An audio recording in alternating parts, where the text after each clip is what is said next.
Went to the liquor store this afternoon. On the way back, the roofer calls me.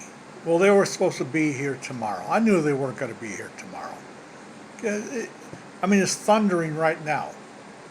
But he calls and says, we'll be there Monday. I didn't ask him for an excuse. He says, we're having problems getting workers.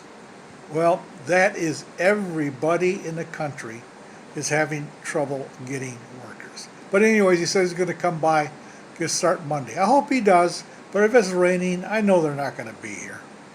Put it off to another date. It is raining almost every day anyway. But I was passing the bank after I hung up with him, and I said, I better go talk to my bank and tell them I'm going to be writing about $17,000 worth of checks, and I want them to go through. Last time they bounced because they thought someone had stolen my checking account.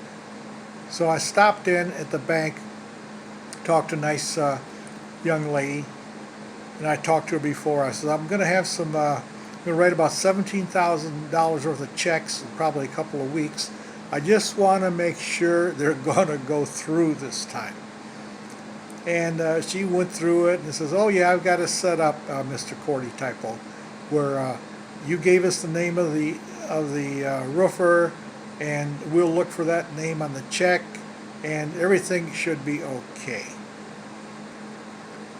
And she says, we want to give you a credit card. I said, well, I already had a credit card and it expired. They never renewed it. Well, we'll get you another credit card so you can charge us. I says, no, I cannot charge these expenses. The roofer won't take the charge.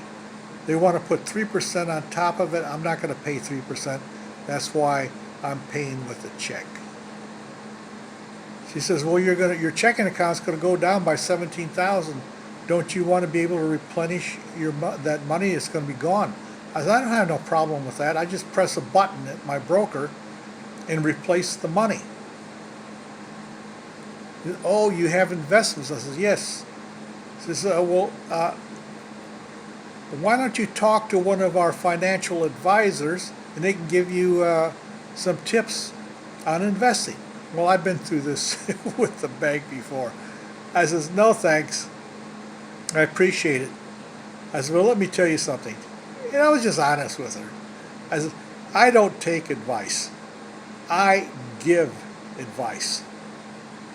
How am I going to take advice from somebody who works for a living? Like a financial advisor. They get paid a salary at the bank to give me financial advice. I said, what am I going to do that for?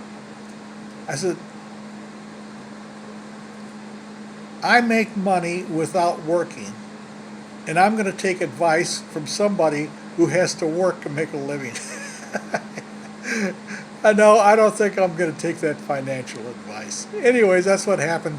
I went to the bank and got my payments, my checking account straightened out to make sure they wouldn't bounce my checks again.